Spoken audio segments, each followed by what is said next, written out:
Renungan Pagi menjadi Putra dan Putri Allah oleh Ellen G. White, 15 Oktober 2021. Mari kita berdoa. Bapa kami yang di sorga, Allah pencipta langit dan bumi, laut dan segala isinya, Allah yang maha besar, maha kuasa, sumber segalanya, yang kami sembah selalu melalui anak-Mu yang tunggal, Yesus Kristus. Terpujilah Yesus, anak Allah yang maha tinggi, yang adalah pokok anggur yang benar bagi kami. Pada pagi hari ini kami bersyukur boleh bangun dan berbakti, dan sebagaimana membaca dan mendengarkan nasihat firman-Mu, kiranya ini membawa kesatuan bagi masing-masing kami. Kami serahkan perbakti dalam tangan-Mu, kehendak-Mu yang jadi. Ampun kami akan dosa dan salah, karena kami berdoa hanya dalam nama anak-Mu yang tunggal, Yesus Kristus, yang adalah Tuhan dan Juru Selamat kami. Amin. Renungan hari ini akan dibacakan oleh Saudara Kevin Siregar. Silakan Saudara Kevin. Kesatuan dengan Kristus. Dan aku telah memberikan kepada mereka kemuliaan yang Engkau berikan kepadaku, supaya mereka menjadi satu, sama seperti kita adalah satu. Yohanes 17 ayat 22. Dengan kata-kata ini, kita memiliki pernyataan yang paling meyakinkan untuk membuktikan fakta bahwa persatuan, kebaikan, dan kasih akan ada di antara mereka yang benar-benar Kristen. Penembus dunia ditinggikan, dimuliakan dalam karakter semua orang yang percaya. Betapa satu hasil yang luar biasa bagi dunia bergantung pada kesatuan dari mereka yang mengakui Kristen, yang mengaku bahwa Alkitab adalah firman Allah. Immanuel, Tuhan beserta kita. Ini sangat berarti bagi kita. Dasar yang sangat luas bagi iman kita, betapa sebuah harapan besar dengan keabadian yang terjadi di hadapan jiwa yang percaya. Tuhan bersama kita di dalam Kristus Yesus untuk menemani kita setiap langkah dalam perjalanan ke surga. Roh Kudus bersama kita sebagai penghibur, penuntun dalam kekacauan kita, untuk menenangkan kesedihan kita dan melindungi kita dalam pencobaan. Oh, alangkah dalamnya kekayaan, hikmat dan pengetahuan Allah. Tanamkan kasih, cabut kecurigaan, kecemburuan, iri hati, dan pemikiran serta perkataan yang jahat. Tekan bersama, bekerja sebagai satu orang. Damai sejahtera di antara kamu. Saya memohon kepada Anda dalam nama Yesus dari Nazaret untuk menyingkirkan segala sesuatu seperti kesombongan rohani dan cinta akan supremasi. Menjadi seperti anak kecil, jika perang berakhir, Anda akan menjadi anggota keluarga kerajaan, anak-anak Raja Surgawi. Baca Yohanes 17 lagi dan lagi. Doa juru selamat kita yang dipersembahkan kepada Bapaknya demi para muridnya, layak untuk sering diulangi dan dibawa dalam kehidupan praktis. Hal ini akan mengangkat manusia yang jatuh, karena Tuhan telah berjanji bahwa jika kita memelihara persatuan ini, Allah akan mengasihi kita sebagaimana Dia mengasihi putranya. Orang berdosa akan diselamatkan dan Allah dimuliakan selamanya. Malaikat dan pemimpin malaikat mengagumi rencana penebusan yang luar biasa ini. Mereka mengagumi dan mengasihi Bapa dan Putra ketika mereka melihat belas kasihan dan kasih Allah. Terima kasih atas penata layanan Saudara Kevin. Tuhan Yesus memberkati. Selamat pagi saudaraku dalam Tuhan. Renungan hari ini berkata, Immanuel, Allah beserta kita. Ini sangat berarti bagi kita, sebab memang menerima Yesus, kita menerima Bapa. Karena Bapa di dalam anaknya dan Yesus di dalam kita. Itu sebabnya dalam renungan hari ini, Nyonya White menyatakan, menjadi putra dan putri Allah, halaman 305 paragraf 2. Berbunyi, Allah bersama kita di dalam Kristus Yesus untuk menemani kita setiap langkah dalam perjalanan ke sorga. Sungguh pernyataan yang menguatkan dan membawa sukacita. Allah menemani kita dalam setiap langkah kita menuju sorga, yaitu dengan cara tinggal di dalam anaknya dan anaknya di dalam kita. Nah, siapakah Allah yang dimaksudkan? Allah Bapa tentunya. Sebab Yesus berkata dalam Yohanes 14 ayat 6 yang berbunyi, kata Yesus kepadanya, Akulah jalan dan kebenaran dan hidup. Tidak ada seorang pun yang datang kepada Bapa kalau tidak melalui aku. Artinya, satu-satunya cara atau satu-satunya jalan untuk kita dapat terhubung kepada Bapa atau menerima kehadiran Bapa hanyalah melalui anaknya. Ayat ini sudah sangat lazim dan banyak yang hafal. Tetapi karena sangat lazim, jadi lupa. Saat Yesus berkata, tidak ada seorang pun yang datang kepada Bapa kalau tidak melalui dirinya, maka artinya hanya Yesus jalan masuk kepada Bapa. Hanya Yesus penghubung kita kepada Bapa. Hanya Yesus pengantara kita kepada Bapa. Mengapa hal ini penting sekali kita mengerti dan ingat? Sebab Alkitab berkata dalam 2 Korintus 1 ayat 3 yang berbunyi, terpujilah Allah, Bapa Tuhan kita Yesus Kristus, Bapa yang penuh belas kasihan, dan Allah sumber segala penghiburan. Dengan jelas Alkitab menyatakan bahwa Allah itu adalah Bapanya Yesus, dan Allah Bapa itulah sumber segala penghiburan. Nah, sekarang pertanyaannya adalah, bagaimana caranya kita menerima penghiburan yang berasal dari Allah Bapa tersebut? Sudah pasti melalui anaknya, yaitu Yesus Kristus.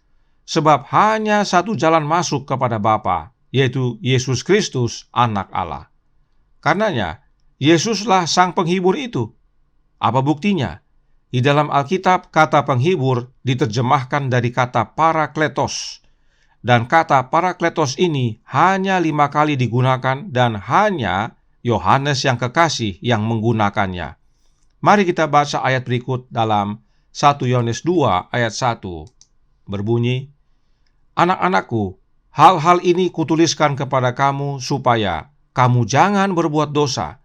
Namun jika seorang berbuat dosa, kita mempunyai seorang pengantara kepada Bapa, yaitu Yesus Kristus yang adil.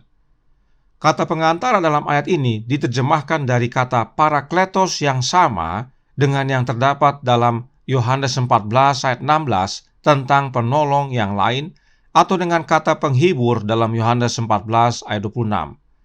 Karenanya ayat ini dapat kita baca menjadi, kita mempunyai seorang penghibur pada Bapa, yaitu Yesus Kristus yang adil.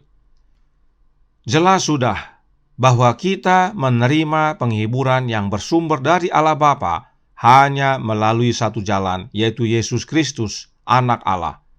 Itu sebabnya Yohanes tulis, seorang pengantara atau seorang penghibur pada Bapa, sebab memang hanya satu jalan kepada Bapa.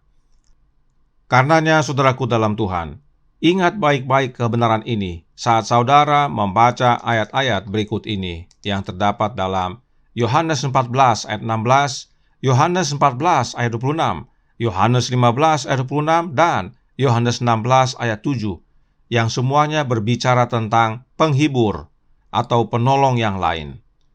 Semua kata yang ditandai kuning diterjemahkan dari kata parakletos yang sama dengan yang terdapat dalam 1 Yohanes 2 ayat 1 tadi. Dan Yohanes mengerti dengan benar bahwa penghibur itu adalah Yesus Kristus. Sebab Yesus adalah anak Allah dan Yesuslah satu-satunya jalan kepada Bapa yang adalah sumber segala penghiburan. Karenanya jangan bingung saat membaca ayat-ayat ini nantinya. Yesus bukan berbicara tentang oknum lain, bukan. Tetapi Yesus sedang berbicara tentang Bapanya yang hadir melalui dan di dalam dirinya. Sehingga akhirnya Yesuslah yang disebut penghibur, sebab semuanya Allah Bapa telah sediakan hanya di dalam anaknya, termasuk penghiburan. Bagaimana dengan roh nubuat? Kita baca Membina Keluarga Bahagia halaman 333 paragraf 3 yang berkata, jangan lupa bahwa engkau mempunyai seorang penghibur, yaitu Roh Suci yang sudah ditunjuk oleh Kristus. Jika kita hanya baca kutipan ini dan berhenti di sini, maka tidak heran kaum Trinitas langsung memutuskan bahwa penghibur itu adalah oknum yang lain, yang bukan Yesus. Apakah benar demikian? Tentu tidak, sebab roh nubuat menjelaskan dirinya sendiri. Enya White menuliskan dalam manuskrip 154 tahun 1907 paragraf 27 yang berkata, pengantara Anda, penghibur Anda, tidak akan meninggalkan Anda meskipun setan akan mengganggu kehadirannya, persahabatannya. Jangan takut. Akulah penebusmu yang dicobai dalam segala hal seperti sebagaimana kamu dicobai. Aku akan mengesankan pikiranmu dan selalu tahu, aku tidak akan meninggalkanmu atau mengabaikanmu. Siapakah penebus kita yang dicobai dalam segala hal sebagaimana pencobaan kita manusia? Dia adalah Yesus Kristus. Kalimat ini Nyonya White kutip dari Ibrani 4 ayat 15 yang berkata, "Sebab imam besar kita yang kita punya bukanlah imam besar yang tidak dapat turut merasakan kelemahan-kelemahan kita. Sebaliknya, sama dengan kita, ia telah dicobai, hanya tidak berbuat dosa." Imam besar yang Paulus maksudkan adalah Yesus Kristus.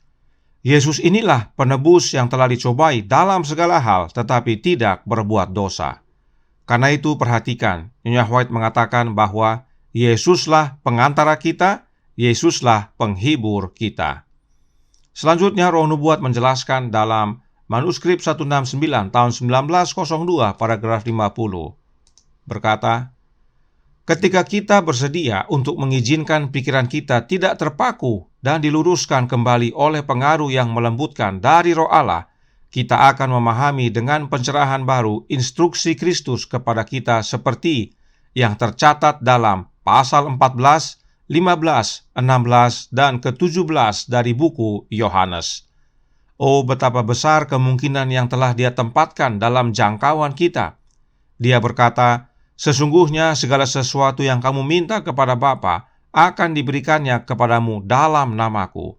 Yohanes 16 ayat 23. Dia, yaitu Yesus, berjanji untuk datang kepada kita sebagai penghibur untuk memberkati kita. Mengapa kita tidak mempercayai janji-janji ini? Sungguh suatu nasihat yang wajib umat Allah ketahui dan pahami, dan khususnya bagi umat gereja Advent yang percaya tulisan Roh Nubuat. Nyonya White berkata, kalau pikiran kita mau diluruskan oleh Roh Allah, maka kita akan mengerti penjelasan Kristus dalam Yohanes 14, 15, 16, dan 17, khususnya tentang Sang Penghibur. Nyonya White tuliskan, lihat yang ditandai warna kuning, bahwa Yesus berjanji untuk datang kepada kita sebagai penghibur untuk memberkati kita. Yang datang sebagai penghibur adalah Yesus itu sendiri dan bukan oknum yang lain. Dan perhatikan kalimat warna merah. Nyonya White bertanya, mengapa kita tidak percaya pada janji Yesus ini? Yesus berjanji untuk datang sebagai penghibur, tetapi banyak yang tidak percaya. Bagaimana dengan saudara? Kemudian suatu kali Nyonya White menuliskan sebuah surat kepada seseorang di Australia.